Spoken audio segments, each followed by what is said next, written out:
Hey you guys, I'm Haven Paul. I'm the artist behind Haven Paul Fine Art and Design. Of course, most of you know me. And I owe you guys a video.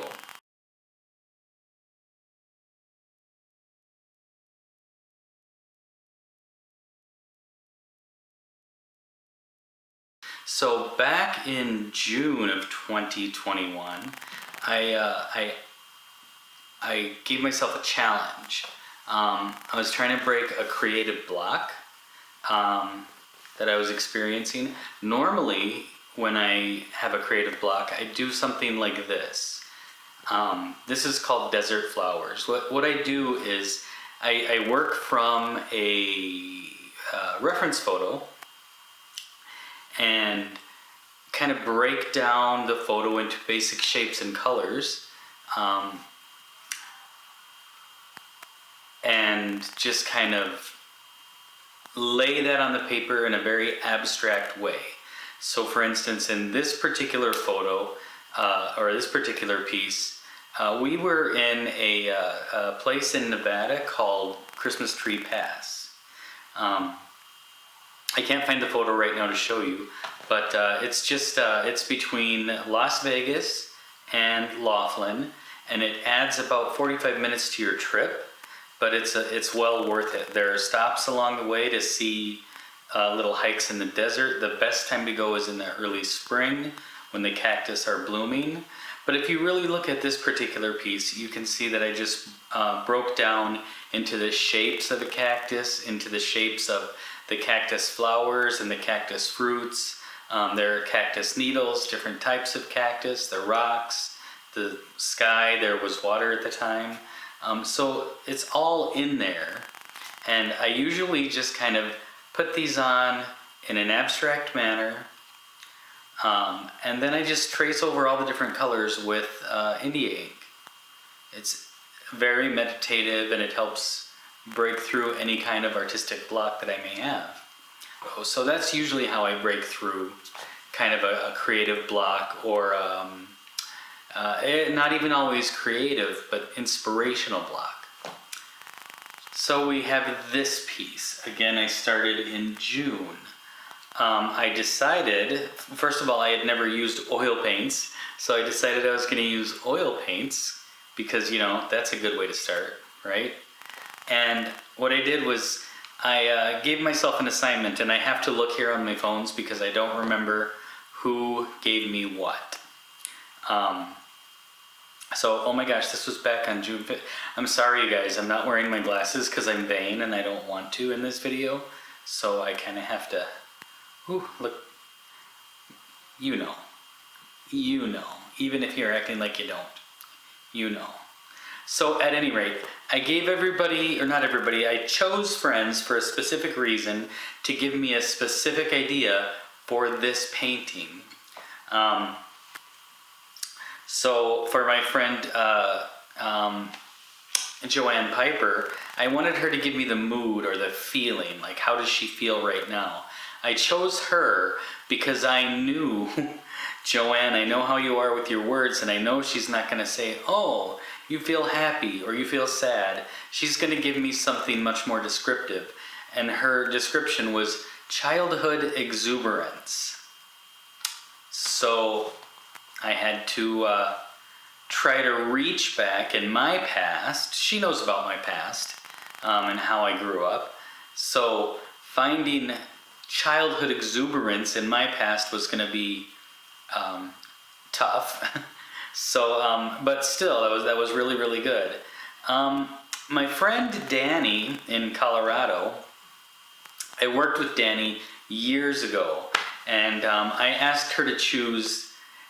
I was really asking her to choose, was it going to be good or evil, negative or positive, ethereal or physical. I put all of those things in in my request for her. And she sent me a DM because she didn't want anyone else to see what she had written. So she kind of mixed it up for me, and I asked her, I gave her this particular assignment because I just knew I knew if you know Danny, you know that that was a perfect question for her. So she gave me dark, good, physical demons. She sees a dark palette with sparks of light for hope and balance, and a demon or demonic thing in the physical plane. Because I asked if she wanted it to be physical or ethereal. So she really mixed that up for me, which was good. Really kind of caused me to reach in and see what I could feel or what that meant to me. My friend Jameson Klaczynski, he's an artist locally here, and I asked him to assign my color palette. And he said, I'm sorry, I have to look this up. He said, he gave me a restricted palette. I was only allowed to use 3 colors plus white. But he put an extra word in there that gave me a little leeway. He said 3 paint colors plus white. Only one can be a primary, mix them however you like, but no brown. Okay, so I had to think about that. He said 3 paint colors, which to me meant I could find other colors in other mediums on here. So I thought I was going to be real slick, and I chose French ultramarine. I chose a yellow ochre because I thought it would be very mixable with the other colors I had chosen. I also chose phthalo green and yellow ochre and white, of course, and that turned out to be not a great the yellow ochre was not a great mix for doing this. But I'll get into that in just a minute. Now, my friend Raymond, we had met on a cruise ship on a vacation years ago, and I gave her an inspirational location or place.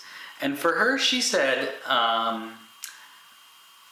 her inspirational location is a drive down the Florida Keys. I often wondered about the dilapidated train trestle that still stands in the water off to the side of US 1.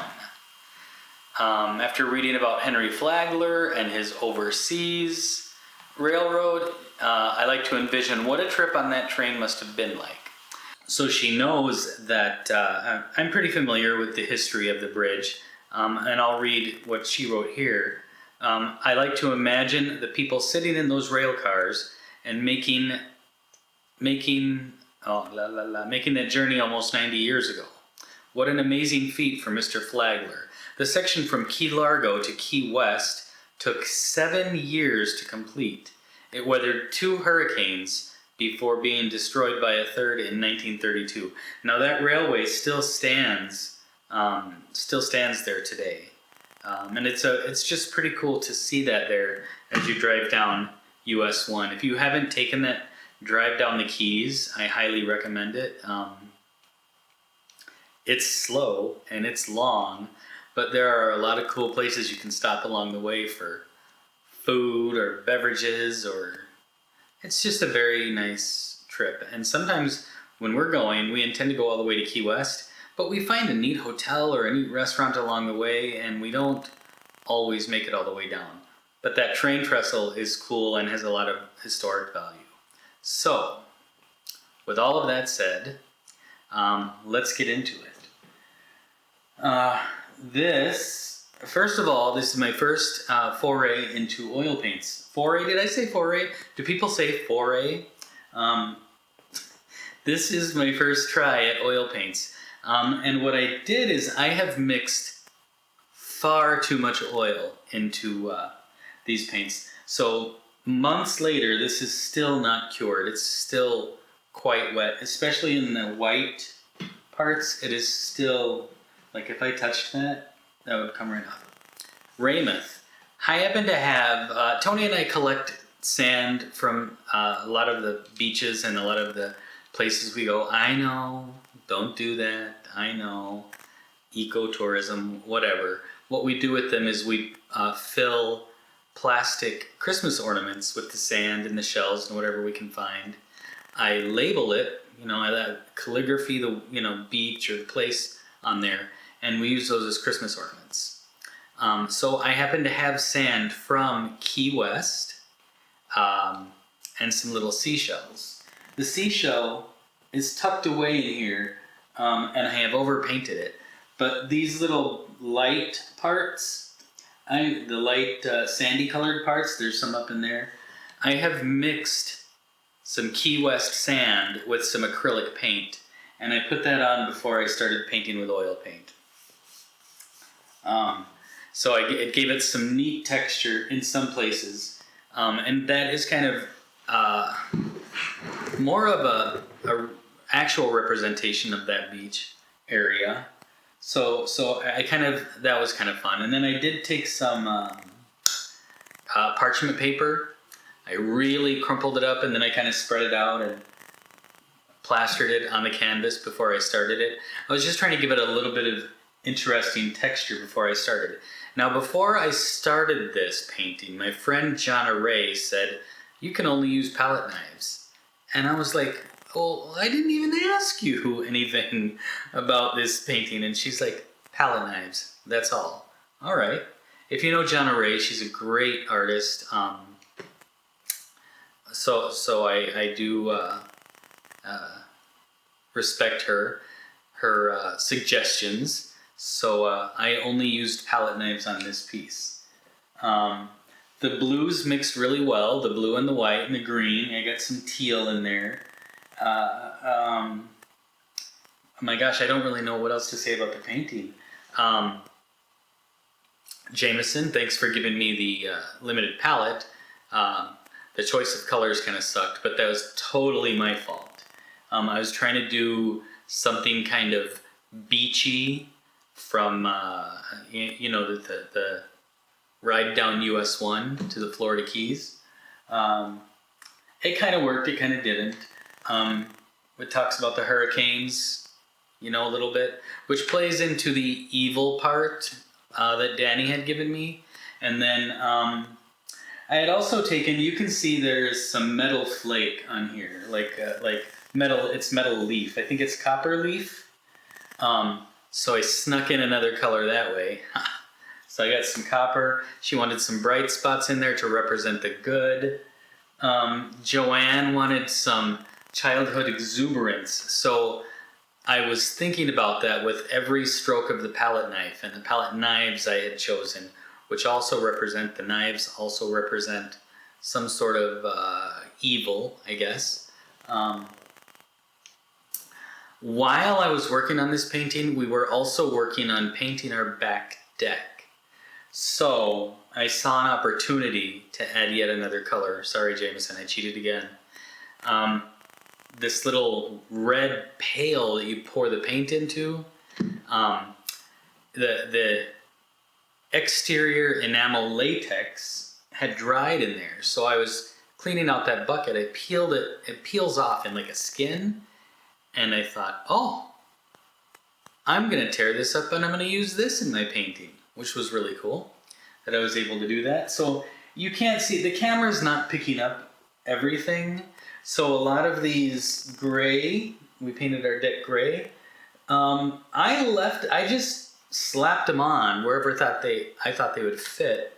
And so a lot of them are raised up. There's a lot of texture in this piece that you can't see on camera. So I did get a little extra color there with the gray from my deck and these little pieces of metal leaf. One other thing I did do, we were visiting a friend, Janet. If you know Janet, you know Janet. She had given us this big bouquet of flowers to bring home. And she said to me, "Paul, I bet you can press those flowers and make something artistic with them." And it was full of a lot of delphiniums. So we got home and those petals started falling off and they were all over the table. So I took them and I did press them. I don't know if this was successful or not, but I did stick them in the blue parts up here. This kind of represents the calm before the storm area. So a lot of those delphinium petals are stuck into the paint there. Again, the swirl of the hurricanes that knocked down the train trestle, a lot of the strokes of the knives. You can see that the ocean here is washing up on the beach, the different colors. I wish you could see the texture, but you can't. But at any rate, I'm finally finished with this piece. It's going to take a while to cure. Now I understand why all those classic artists from, back in the day, all of the Renaissance artists, I know why they didn't make any money while they were alive. It's because their paintings weren't dry. Their paintings didn't dry before they died. I know that now. This will be dry sometime in 2027. So at that time I'll varnish it, and I'm sure it will take time to dry again. So yeah, that's the story behind this piece. I did have to keep coming back to it because I just struggled a lot with it. Will I do it again? I think I will. It does help me. It did help me get a little more creative. It did help me learn to take suggestions and to look deeper inside myself to get the shit on the canvas. It's called Pick Up the Pieces and Go Home, because that's kind of what I was thinking about while, every time I was painting this. You guys know that I went through some shit last year, and I did promise you a video about that. And like I keep saying, we'll do that later. I'll talk about that on a later video. If you have any questions about any of this, I would love to hear them. Thank you, Jameson, for the paint, for the palette choices. Thank you, Joanne, for the childhood exuberance, which I hope you can see in some of these paint strokes down here, how they're just fun and bubbly. Danny, thank you for giving me the toughest suggestion of all. Danny and I go way back. I think I've known her for about 3,412 years. Something like that. And we worked together long, long ago. Most of which I can't remember. Right, Danny? And who else helped me? Now all of a sudden I have forgotten. I owe someone else. Oh, Raymond. Thank you for the inspirational location, and thank you for so many other things. Things that, I allude to something that happened to me, 14 months ago, and Raymond reached out and was an enormous help during that time. So I've got some pretty damn good friends out there all across the country who really had a lot of input into this piece. Will I sell it? I have no idea. We have to wait for it to cure again. It may get a special place in our house. Yeah. So I guess that's it for this piece. Thanks for taking the time to watch. Even if you buzz through it real quick, that's fine, that's cool. I do the same thing.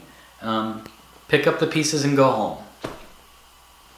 So, thanks for everyone's input, thanks for watching, and I will see you whenever I see you. Alright, you guys, talk to you later.